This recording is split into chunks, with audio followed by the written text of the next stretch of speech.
Hey friends, it's Mike. It's Tuesday, January 31st, 2023. I have a couple of items to cover. Hopefully this won't be a very long video, but who knows once I start talking. The first is the Great Indie Artist Playlist. The deadline to get your original song submission in is tomorrow, Wednesday, February 1st by midnight. If you miss the cutoff, then you're going to miss being included in the playlist. So far, 83 songs have been submitted. Great tunes. Every time they come in, I listen to them, and it's just going to be a fabulous listen. For those of you who have already submitted, I would like you to go to the description box, take a look, and find your song. It'll be in alphabetical order. Make sure I got the title of your song correct along with your artist name correct. If it's not, then email me at sageofquay@aol.com and I'll make sure it gets fixed. And again, if you have not submitted, then you have until tomorrow midnight. So let's see if we can get the number of songs up to 85, which would be only two more songs, or maybe we can even get it to 90 tunes. Okay, so it's going to be a lot of fun to get that out. I have 3 interviews in the queue where I am the guest. 2 will be recorded next week, one with Jay Widener, the other one with Crow 777. We're going to talk about the Beatles conspiracy, which of course will lead into the music and entertainment industry. And I also have a show with Billy Watson tomorrow. So Billy and I will talk about whatever it is we want to talk about. That's how it usually goes, and we'll have a good time doing it. It's putting a big smile on my face these days that a lot of alternative researchers and podcasters are becoming more aware and more awake to the extent of the conspiracy that is the music and entertainment industry. It's not just the Beatles, even though the Beatles are a huge piece of it, because in my mind it really all started with them, with Tavistock, them and the Rolling Stones. But we could take it back to Elvis, so we could say that it started in the 1950s. But if we use 1960 as a stake in the ground, then we can say that we've had 6 decades of just being bombarded with various genres of pop music, all of which are designed to do different things, to affect us in different ways in order to push the controllers' agenda forward. So we're talking about, the British invasion, psychedelic rock, we have glam rock, David Bowie, the hair bands of the 1980s, we have hard rock, heavy metal, thrash metal, punk, hip-hop, rap, techno, all of these genres that make their way into the mainstream. They're not organic, they're not natural, they all emanate out of Tavistock. It's all created by social scientists. And it's created for the sole purpose of manipulating the mass consciousness. It's to change the way you think, the way you behave, the way you react. It's to change the ethics or the morals that you embrace. So the goal of the controllers is to fundamentally change the very fabric of our society and our culture. And music is a monstrous tool in their toolbox. And that's why it's so important to understand what's going on. And the reason why it's so difficult for people to shift away from this is because they just can't see how music, which is something that is just wired into all of our DNA, how it could be something that is bad. How is it that if it's something I enjoy, how is it going to be a bad thing?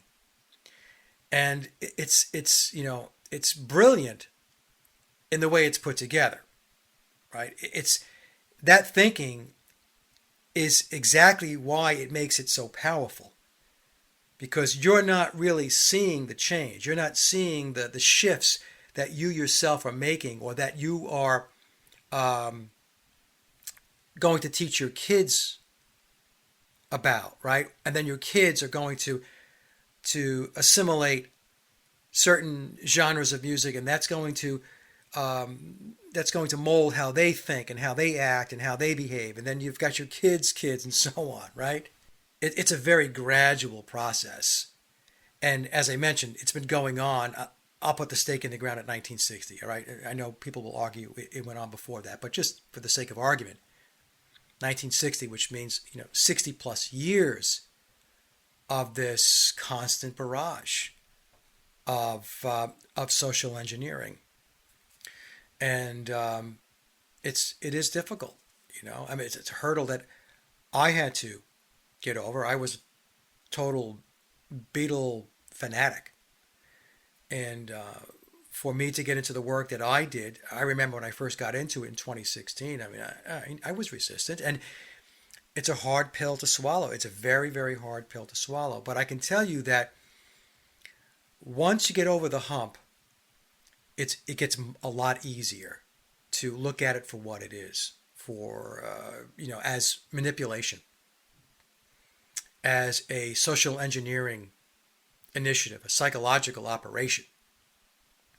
And again, I'm talking about the mainstream music, pop music, and some people might not consider hip hop or rap pop, but what I mean by that is it's out in the mainstream, and certain groups of people will migrate toward certain genres, and that's intentional, right? Because the controllers know that one genre of music or one classification or one category of music is not one size fits all, so they've got to put a lot of stuff out there. But that a lot of stuff that's out there is all interconnected, and it's pointing in a specific direction, and that direction is a one world order. And there's all this idol worship that goes on. Now, I idolize the Beatles. And when you idolize, what's happening is you are giving away your authority. You are disempowering yourself. Because the way this works, and a good way to really understand this, is to watch the series American Gods. I think it's 3 seasons. And what American Gods will show you is that the controllers, who consider themselves gods, right? The Committee of 300, they call themselves the Olympians, for God's sake. They use their minions, or the lesser or lower gods. And this would be your rock stars, this would be your celebrities, this would be your entertainers, to harness your focus, your concentration, to harness your thoughts and your consciousness, and direct it toward them. So think of it as like a funnel, right? So the funnel, you're at the top of the funnel, and you're pouring all of your consciousness, your thoughts, your energy into that funnel, and it winds up landing in the laps of the people that want to control you, control your children, your grandchildren, and the world. And that's how they're able to manifest their objectives. That's how they're able to create their change, is because you're giving them the energy and you're giving them the consent to do that.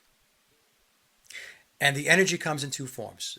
There is spiritual or non-physical energy that comes from your focus and your thoughts going toward the rock stars, as an example, worshiping them, idolizing them as gods. I mean, how many people call their favorite bands or their favorite artists gods?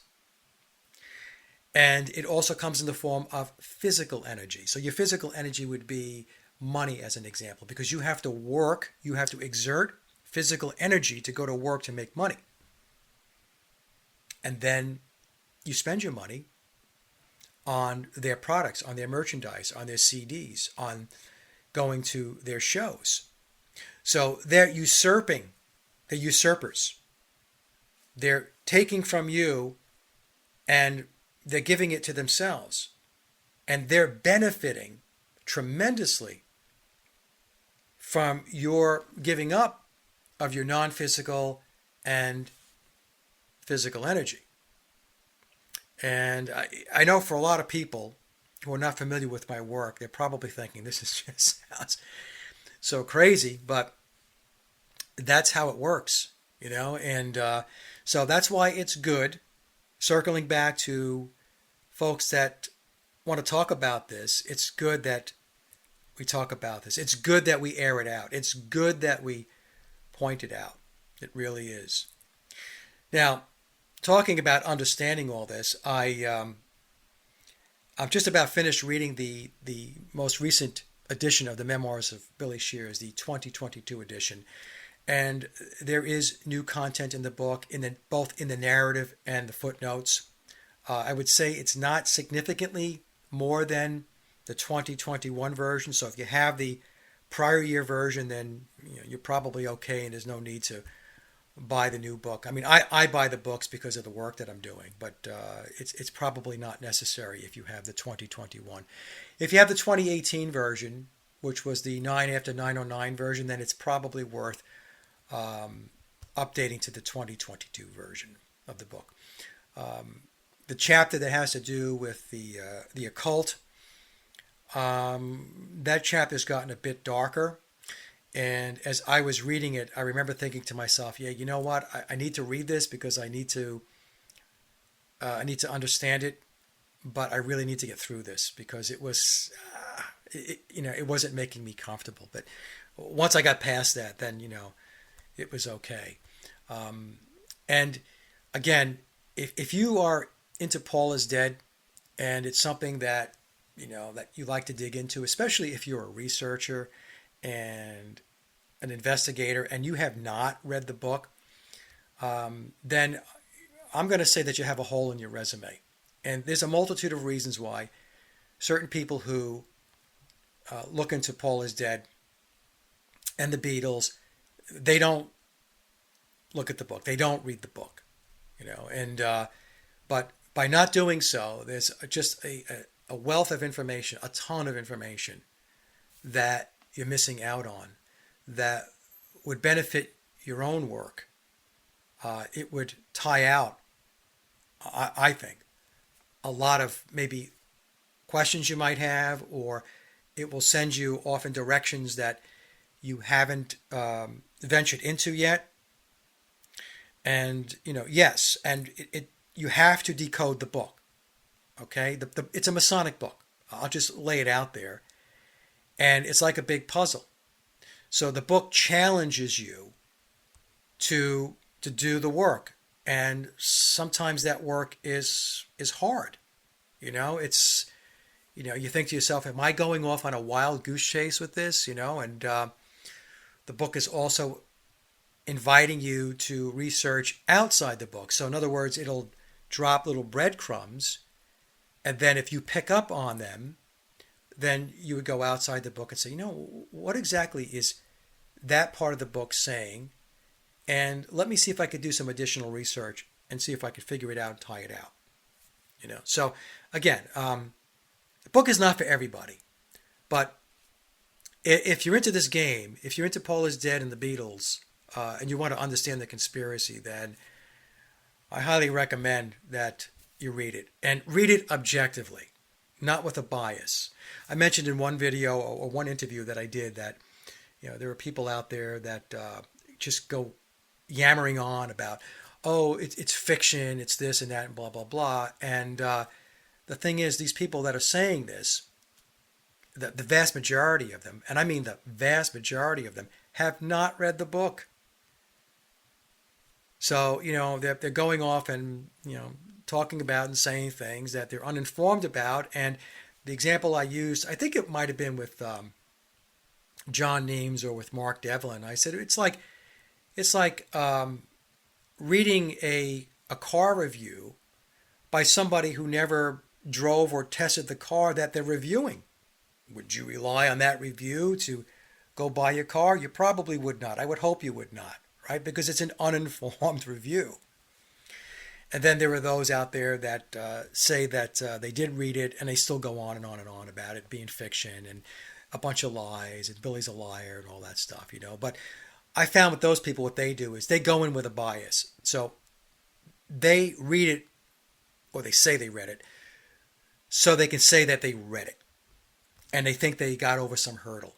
Okay, but they didn't do it objectively. Anyway, now I did that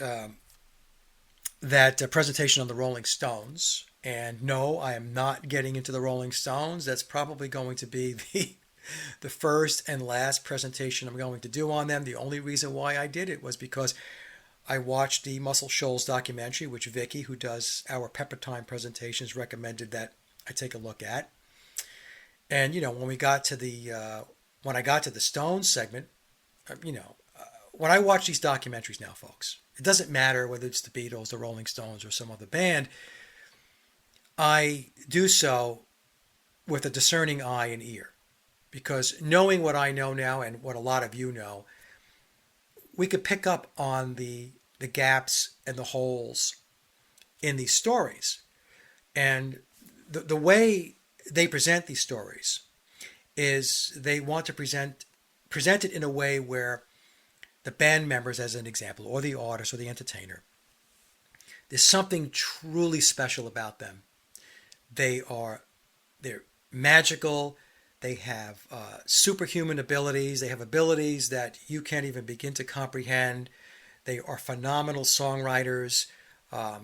You know how it goes, right? The whole 9 yards. So they have to have that part of the narrative out there. They have to have this fantastical piece of the narrative. They have to sprinkle it with that. Because if they don't, then you're going to sit there and say, well, I don't, how are they doing that? In other words, you would sit down and you would look at it in all likelihood more objectively. So they tell the story in a very fantastical way. And many of these stories, they're feel-good stories. And when you hear them, you think to yourself, oh my God, who doesn't like this story? It's like what I say about the Beatles. How could you not like the Beatles' official narrative, the whole Cinderella story? It's a great story. It's, mostly fiction, but it's still a good story. And so it brings you in and you want to believe it because it makes you feel good. It makes you feel happy, right? So when I got into the Stones thing, and they talked about doing 3 songs at Muscle Shoals Studio between December 2nd and December 4th of 1969, and both Jagger and Keith Richards saying that it was pretty much 2 days, not 3 days, where they did the 3 songs. One of the songs was a remake, right? Was a cover, You Gotta Move, and then they did 2 originals, Wild Horses and Brown Sugar. And in the presentation, I said that they either were writing and or recording those 3 songs. And I probably should have been more specific. The one song that they had to write from scratch, or pretty much from scratch, was Wild Horses.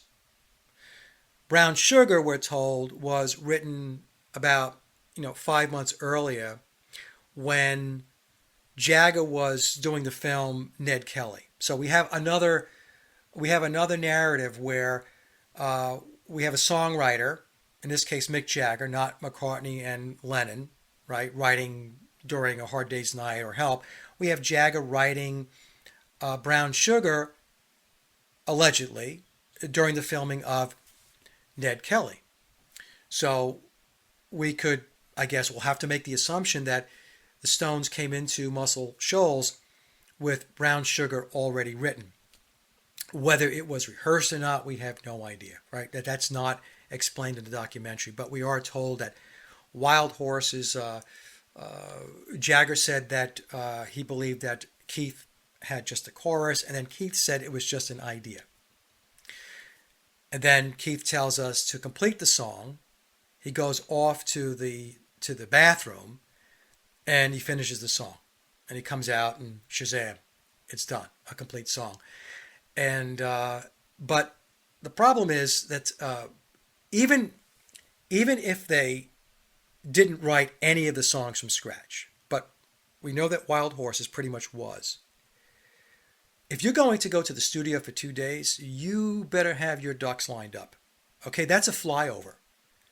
So whatever work you've got to get done, you have to be super super rehearsed to get in and get out. That's why I had said that my guess was that the songs were pretty much already recorded. Like most of the recorded tracks were there, and they were going to Muscle Shoals to do overdubs, keyboards, maybe some guitar work. Maybe Mick Jagger did the vocals at Muscle Shoals, but let's just focus on Wild Horses, right? To write the song, rehearse it, arrange it, and record it in 2 days is a stretch, folks. It really is. Because in the case of Wild Horses, when Keith allegedly got done from writing the song when he was in the crapper, okay, he then had to present the song to his bandmates because they haven't heard the completed song yet. And then they had to rehearse the song. There's the whole process of brainstorming and the going back and forth and the puts and takes to get the song where it needs to be so that it's finalized. Do I think that took place, that alone took place in 2 days? No, I do not. I do not. So throw into the mix that then they were doing work on Brown Sugar, and we're told Jagger wrote that back in like July of 1969. They were at Muscle Shoals in December of 69. And they're also going to do a cover, You Gotta Move, in that 2, maybe 3 day time frame. That didn't happen. I'm sorry, that didn't happen. And the fact that a film crew was there, right? They brought a film crew with them. Now, I think the film crew was there for this purpose. It was to get some footage of the Stones coming in and out of the studio, being in the engineer's booth, because they knew down the line that this type of footage can be used for purposes like putting a documentary together. So, they brought a film crew with them, whether it was 1 person, 2 people, 3 people, we don't know, but a camera was there, right? And for that camera to not film any of what they were doing as far as writing, rehearsing, and recording, I just don't buy it. The Rolling Stones, many people consider the Rolling Stones to be the greatest rock band of all time. Why would a film crew show up and not film the greatest rock band of all time, or one of the greatest rock bands of all time? Why would they not film the writers or the band practicing their craft? Why wouldn't they do that? The camera crew couldn't, pan over and show Keith Richards and Mick Jagger working on Wild Horses. They couldn't show them working in the studio trying to work out the parts, the verse, the bridge, the chorus, and all that stuff. They couldn't show any of that. They couldn't show them rehearsing. They couldn't show them doing any of the overdubs. We saw nothing that had to do with Brown Sugar, and we saw nothing that had to do with the cover song, You Gotta Move. So I find that very, very suspect.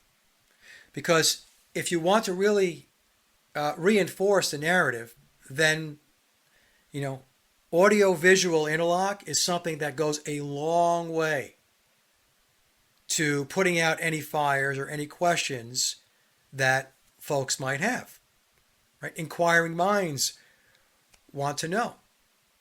So when I watched the documentary, that's what I saw, and I believe that they brought the film crew because it was done to promote the studio. Because if you remember, Jimmy Johnson, who was one of the founders of the studio, said that they would have killed to have a big band come in and start recording.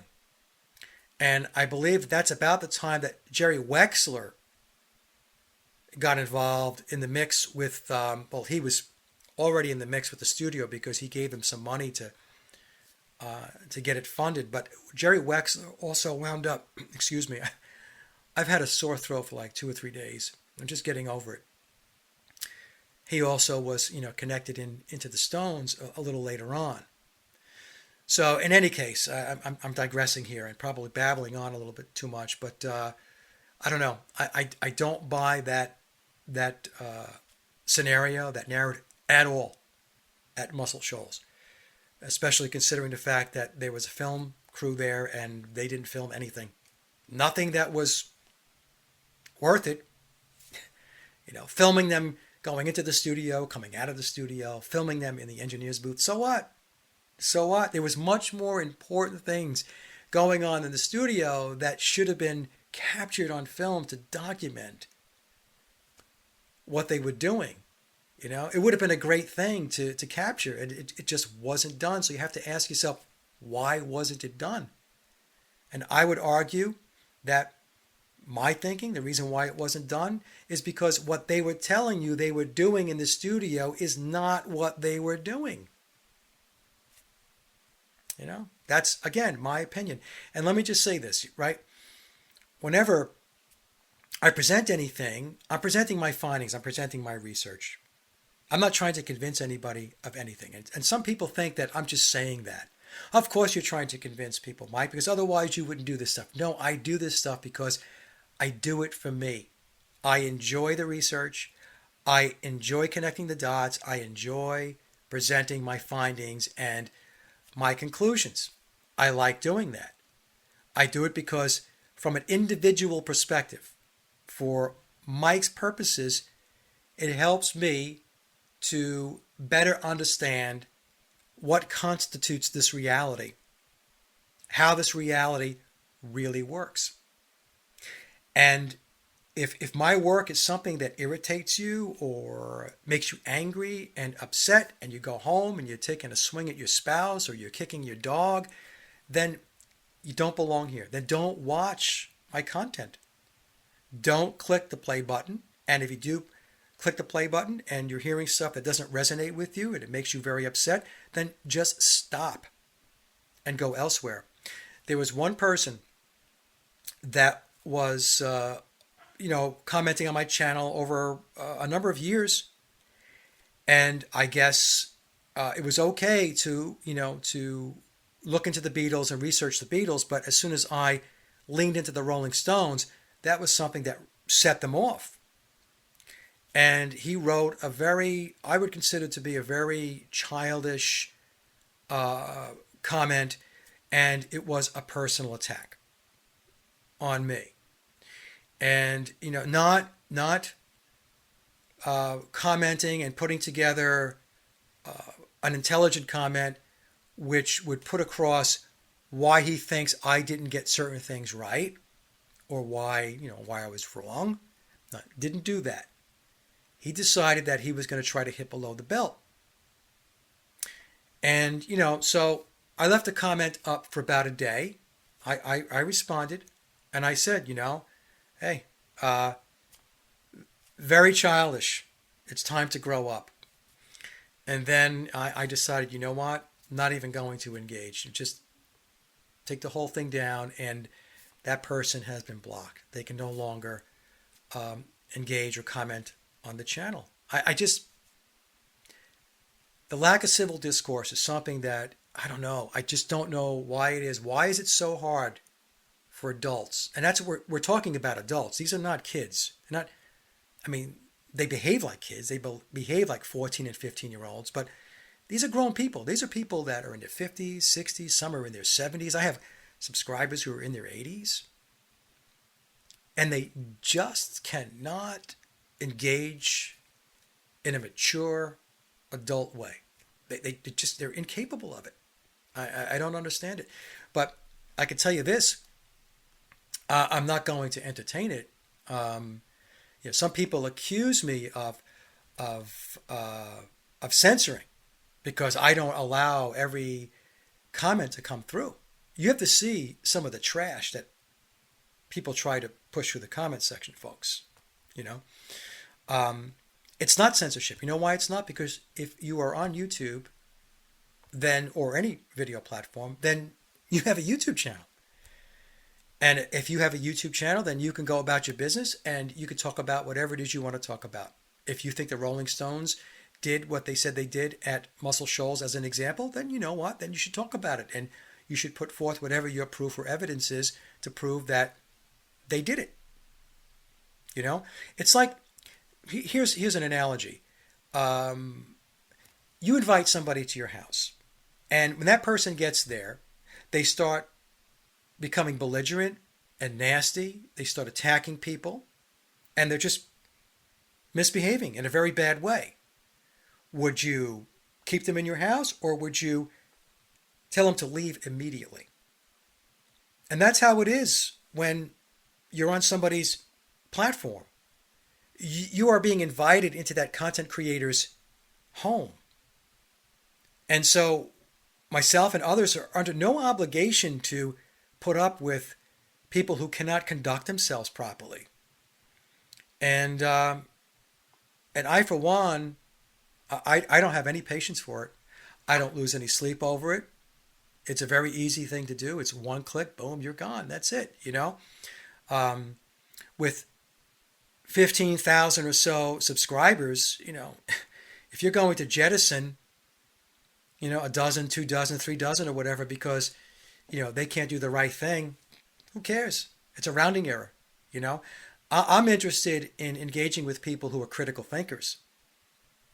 People who want to push the envelope and to further understand what this reality is really about. Free thinkers. And as I've always said, it's okay to agree to disagree. You know, and by the way, if you disagree with me and you say so, that's fine.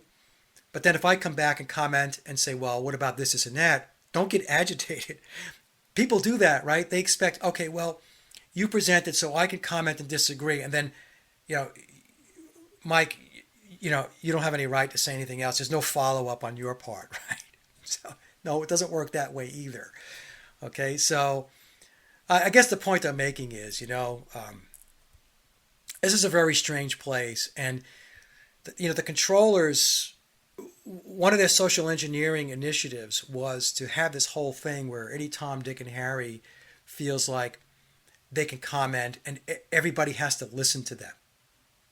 And the thing is, yes, you have a right to say whatever it is you want to say, but you don't have a right to have people listen to you. So if you want to open your mouth and say something, you know, and people don't like what you have to say, then, you know, they don't have to give you the time of day. So think of it in those terms. There's no like free pass to say, okay, well, you know, I can say whatever I want and there's no consequences or repercussions for being an imbecile or being a jerk or being nasty or being an asshole. There's going to be, you know, at least on my end. Yeah, I mean, I'm not going to put up with that, you know. In any case, I've gone on and on here, okay? So, going back to the playlist. If you've submitted, go to the description box.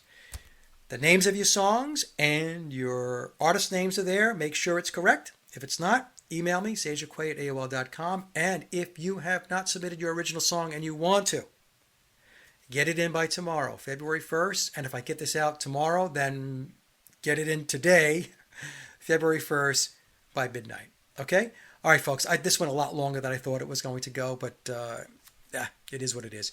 You guys have a great evening, and the comment section is open, and we'll talk soon.